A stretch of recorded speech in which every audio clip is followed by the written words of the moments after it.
guys, so in this video I would like to share a few strategies that I think might be helpful if you don't think that you're going to match into residency during this cycle. Hi, I'm Dr. Shaw and I am a rural family medicine resident, and on this channel I go through my experiences as a rural family medicine and the strategies that I've picked up along the way, so I hope you enjoy it. So I just wanted to start off by saying, if you're in this position, I empathize with you and I know what you feel like because I didn't match in my first time through, and it was definitely one of the most difficult periods of time in my life that compounded with the pandemic and all over. It was just awful, and I know exactly how you feel because I too have been there, and I didn't expect to be in that position and I was caught off guard, and it was definitely one of the worst feelings that you can have, to feel as if the rug was pulled under your feet. So I would recommend that everyone keep this in mind, that even though that you think that you're going to match, there is always a possibility that you don't. And in the event that you don't, you should keep these in mind.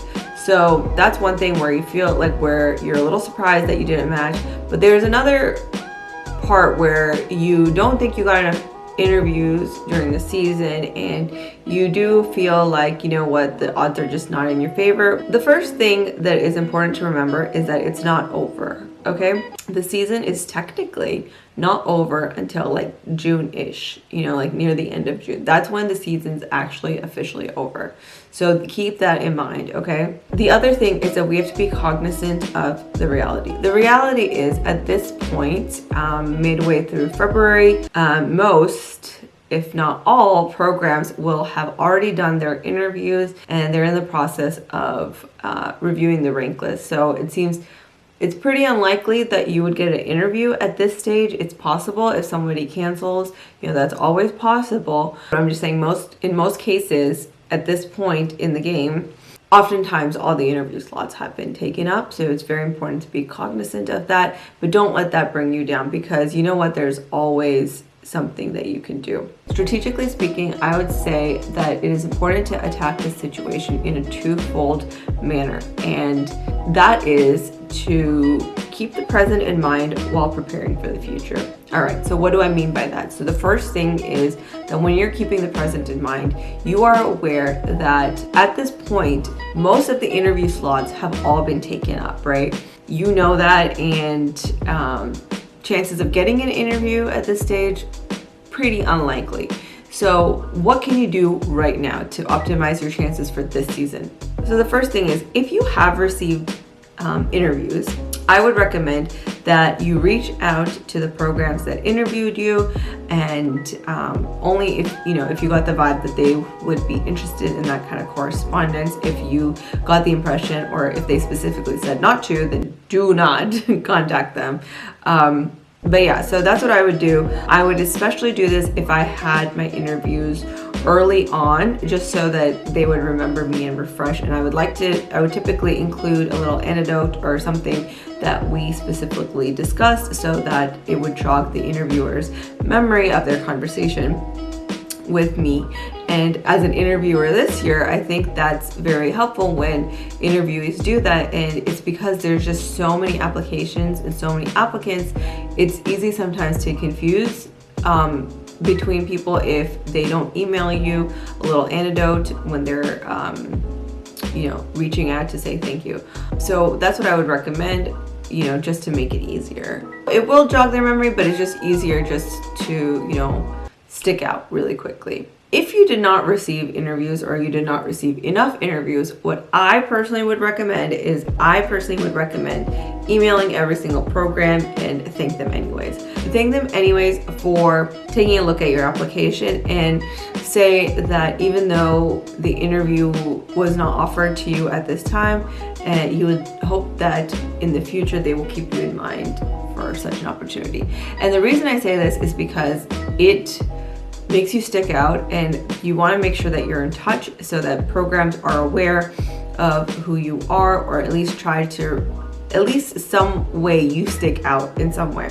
And obviously this kind of goes without saying, because to me at least, it's very bare minimum, but I think it's really important to say, just make sure your emails are personalized and they're not generic, because there's nothing worse than someone emailing you a generic email because it's so obvious and it looks so bad. And the reason it looks bad is because it just shows a blatant lack of respect for the program that you're applying to, that you couldn't even be bothered to send a personalized email. It shows that you don't value the program's time and that you're not truly interested in the program. Just, that was my little aside, that it's better actually not to send an email than to send a generic one because it is so clear from a mile away and it looks awful. So rant over. Okay, next thing. You want to prepare for SOAP. So what I mean by that is if there's a way to find out which programs, sometimes you're able to find out either through word of mouth or in some other,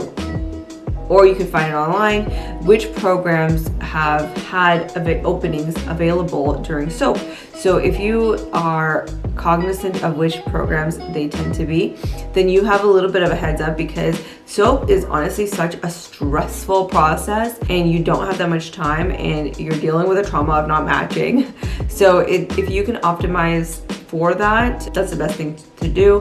Hopefully during the interview season, you had been going through and making notes of the programs that you were interested in applying to and just programs in general. Then you can just go through and look through your notes, which also makes it a lot easier. And that way, because during SOAP, you're only allowed to apply to, I think like 50, I'm not sure, but you have a very limited number of applications that you can send out. So you want to be really strategic about that and which applications you're sending out to where, because if you need a visa and that program does not give out visas, don't waste an application there, right? So you want to make sure that you fit the criteria of the program and not waste it. And given the fact that you don't have much time, it's always better just to try to prepare as much as you can. Also, the other thing is don't give up hope, because there's always new programs that come out and it's always a good idea to keep an eye open and keep looking on, I believe it's ERAS or NRMP, where you can find new programs that are opening up, and those you can always reach out to because they're new programs. Sometimes they have different timelines,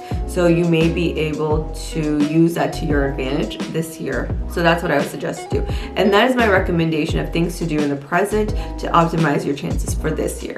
However, keep in mind that this is kind of like a Hail Mary situation where you're not giving up and you're still doing everything that you can, but you also want to optimize your chances for next year, because assuming that you're still planning to pursue medical residency and still pursue, being a doctor, you're going to probably apply again, right, to the next cycle. So you want to optimize yourself. And the thing is that right now it's February. So typically the season opens up around around mid-September or early September. And so you have between now and September to optimize as much as you can to change your application in order to be a more competitive candidate. And the thing that you want to do is you want to give yourself as much of a head start as you can, because come March next month, when match results come out, you're going to have a whole slew of other people to compete with that have also not matched. So what you want to do is try to get ahead of that by a month and give yourself a little bit of a head start. And the way that I would do that is that I would reach out, or I did reach out to all the places that I had connections or that I knew someone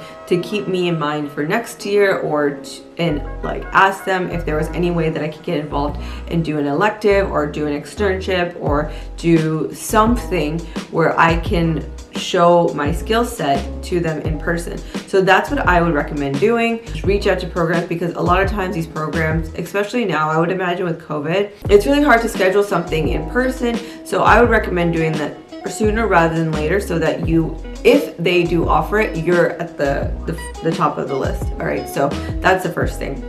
If you have an advisor, and I did not really have an advisor, and I know a lot of Caribbean students don't. If you are fortunate enough to have an advisor, what I would recommend is reaching out to your advisor, tell them the situation, and they can reach out to people that they know or help you optimize your chances for the upcoming cycle. The next thing that I would recommend that you do is that keep an eye on the future. And the best way, in my opinion, in my experience, the best way to do that is to get involved with academic societies. So if you're interested in internal medicine, you have the American College of Physicians. If you're interested in family medicine, you have the AAFP, and the OB-GYN, they have their own, and then surgery has their own, and like every single specialty has their own academic society that holds conferences, and you have national level conferences typically and state level.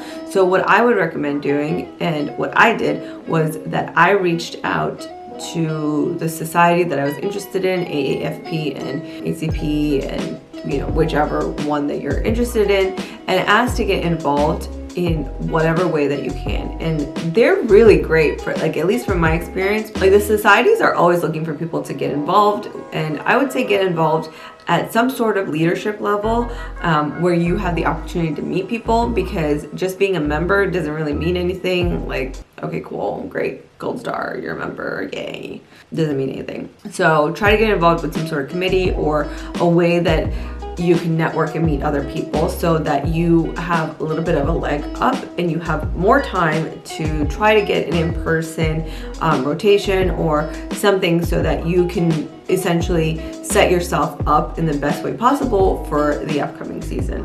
The other thing that I would do is start cold calling people, start reaching out to people on LinkedIn and social media, anything. Literally any single way that you can, everything that you could do, just hit it hard and then just throw up. Like, I would honestly just say throw everything against the wall and something will stick, because I think in this type of situation, at least from my experience and the people that I know, it is very difficult to match sometimes, and the best thing that you can do is everything. You have to try to do your very best, that you have to try to do every single thing that you can, and even if you don't match, at least you have the satisfaction that you did every single thing in your power and you have no regrets. And just generally in life, I would say that is just do every single thing you can within your power, so that you can look back and have confidence and peace in yourself that you did every single thing that you could, and you don't look back with any regrets. That's just my little way of living life. But yeah, so that's what I would recommend doing. The next thing is you really want to analyze your application. What was it about your application that you did not get the number of interviews that you wanted or the places that you wanted? What was it? Was it your scores? Was it you don't have enough research experience? Was it that you need more clinical experience? Was it your personality? You didn't come off great in the interview because you didn't prepare appropriately. What was it? Really look into that and try to strategize about how you can improve that for the upcoming year. I would really recommend a good way to do that is that even though the season's over, or not over, but even though the interview offering aspect of the season is pretty much over right now, you will benefit from getting people to look at your application and be like, you know what, I didn't get enough interviews. I'm kind of worried about matching this year, but I want to optimize and prove myself for next year. What are things that I can do to make sure I get there? So, I think that people really respect individuals that are trying to grow and be better as individuals.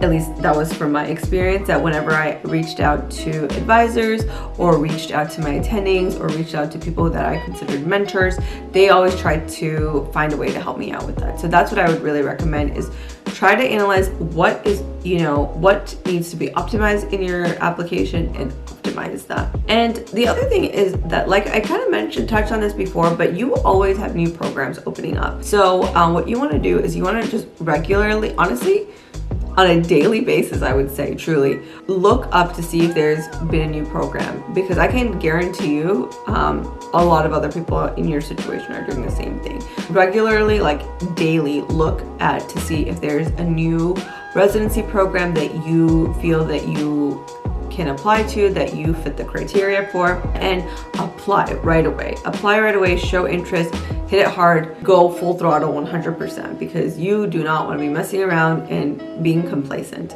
This is the time when you put 100% in, okay? And then the very last thing that I would like to say, and this is truly, it's a Hail Mary move, and it's fine, because I actually do know some people that I've worked for. You know, it's very rare, but it does happen, and you never know, it could be you. What I would really say is that, like, again, email places that you either had interviews at or were looking, or that you're really interested in, because you know what, sometimes the people that match there, like the residents and stuff, for one reason or another, they're unable to make it. So that actually happened to somebody that I know, that person did not match. They did not match through SOAP. However, they just reached out to the program that they had an interview at and expressed gratitude for, you know, being given the opportunity to even speak with them. And I suppose that they really did like him, and he got the spot. And that actually happened to another person. However, that person didn't end up,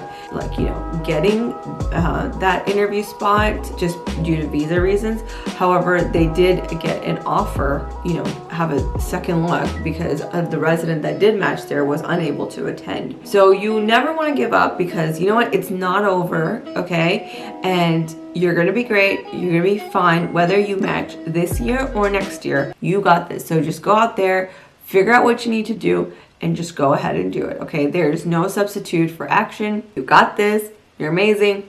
Go and be great. Bye, see you in the next one.